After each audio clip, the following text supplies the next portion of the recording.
বাবার বাড়ি থেকে চলে যাচ্ছি কেন? কেন চলে আসতে হচ্ছে নিজের সেই পুরনো নিট থেকে? আমার মেয়ে সালামির টাকাগুলো তার ব্যাংকে ফেলছে।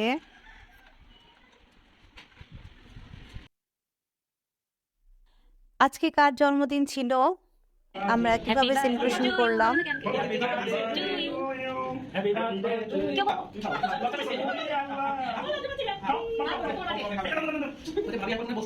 আমি বসে কেক কাটবো।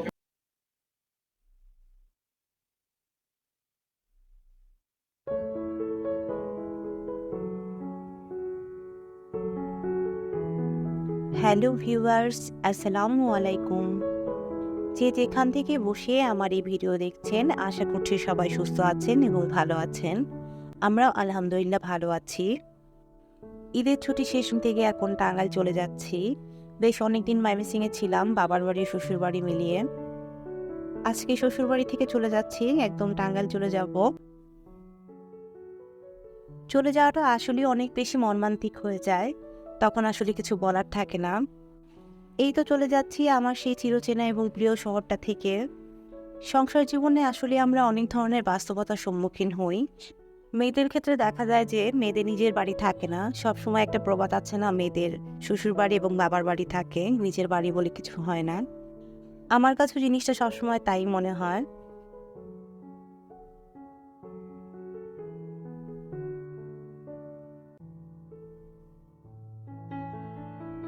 একটা পর্যায়ে এসে কোনো মেয়ে জোর দিয়ে বাবার বাড়িতে বলতে পারে না যে এটা আমার নিজের বাড়ি। আবার শ্বশুর বাড়িতে অনেক বছর সংসার করেও বলা যায় না যে এটা আমার নিজের বাড়ি। মেয়েদের জীবনটাই কেমন অদ্ভুত, তাই না? তো এগুলো চিন্তা ভাবনা করছিলাম, আমার মাথায় ঘুরছিল। এর মাঝখানে এই বাসায় চলে এসেছি। আলহামদুলিল্লাহ বেশি সময় লাগেনি, যানজট ছিল না। 2 ঘন্টার মধ্যেই আমরা চলে এসেছিলাম। এখানে মা আর শাশুড়ি মার ভালোবাসা রয়েছে। তারা আমার জন্য সব ধরনের খাবার প্যাক করে দিয়ে দিয়েছে। এবার অনেকদিন ময়মনসিংহে থেকেছি, তারপরও কেন যেন মনে হচ্ছে যে আরও থেকে যাই বা একবারেই থেকে যাই। কেন যেন এবার অনেক বেশি পরিমাণে খারাপ লাগছে ময়মনসিংহের জন্য। কি আর করার, কিছু তো করার নেই। এটা আমাদের বাঙালি মেয়েদের চিরচারিত একটা কষ্টের কথা। যখন দেখা যায় যে বাবার বাড়ি থেকে তার নিজ সংসারে ফেরে, তখন অনেক বেশি কষ্ট লাগে। আমার মেয়েটাও আসার পর মন খারাপ করে বসে আছে যে মা আমার কষ্ট লাগছে, নানান কবে আসবে। তো ওর নানান 2-3 দিন পরে আসবে। আমরা তাড়াতাড়ি চলে এসেছি। আম্মুর বাসায় কিছু কাজ আছে, আম্মু সেগুলো গুছিয়ে তারপরে আসবে। আম্মু আমার কাছে থাকলেও কেন যেন আমার কাছে এখন আর বাবার বাড়ির ফিলিংসটা আমি পাই না। আগে যেমন আপু, আমি, আম্মু, আমার ছোট ভাই, আমাদের 4 জনের যেমন একটা ছোট্ট সংসার ছিল, সেটা আসলে এখন আর ওইরকমভাবে পাওয়া যায় না। আমার আব্বু মারা গেছেন, প্রায় 3 বছর হয়ে গেছেন। আল্লাহ তাআলা আমার বাবাকে জান্নাতুল ফেরদৌস নসিব করুন, আমিন। বিয়ের পর থেকে আস্তে আস্তে মনে হয়েছে যে আমাদের 4 জনের যে একটা ছোট্ট পরিবার ছিল, সেটা আস্তে আস্তে শেষ হয়ে যাচ্ছে।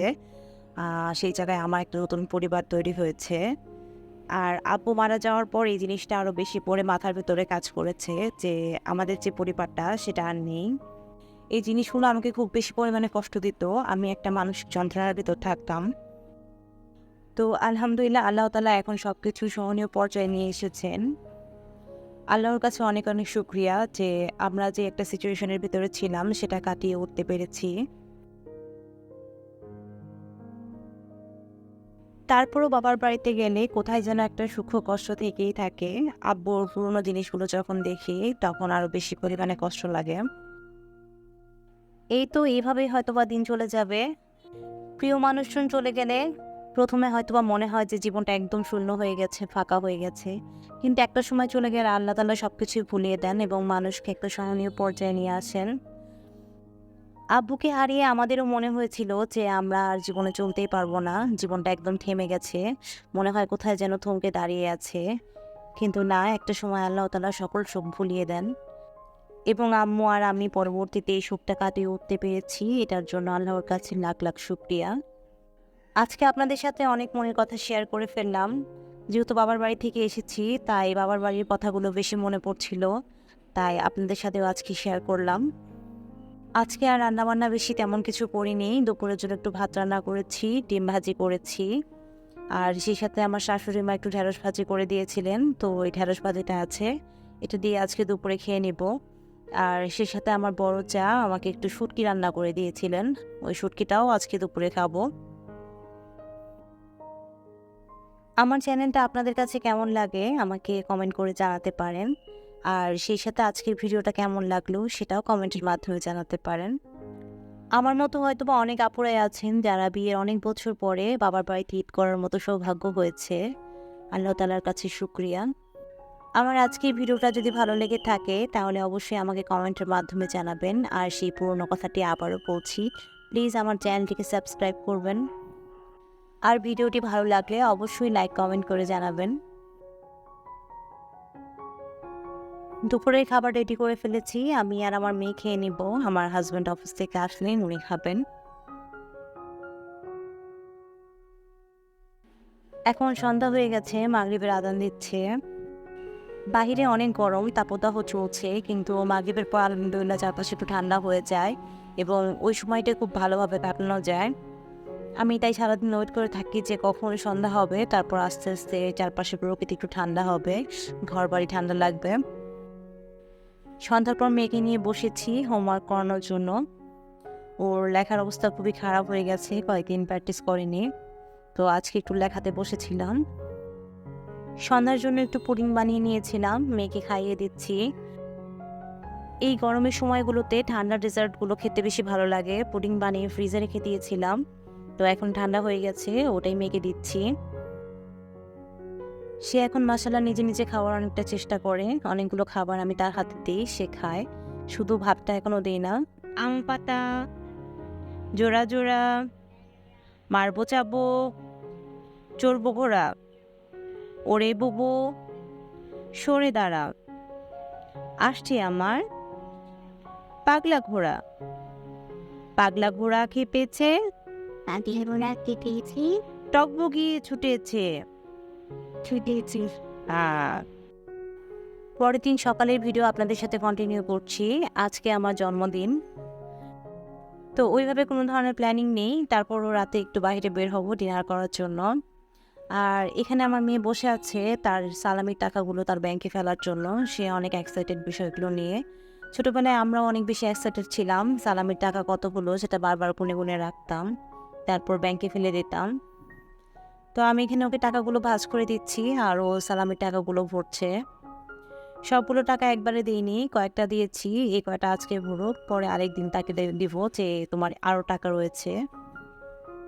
বাচ্চাদের এই ছোটো ছোটো আনন্দগুলো দেখতে আসলে অনেক ভালো লাগে, ছেলেবেলায় ফিরে যেতে মন চায়, মনে হয় স্মৃতিগুলো চোখের সামনে ভাসছে।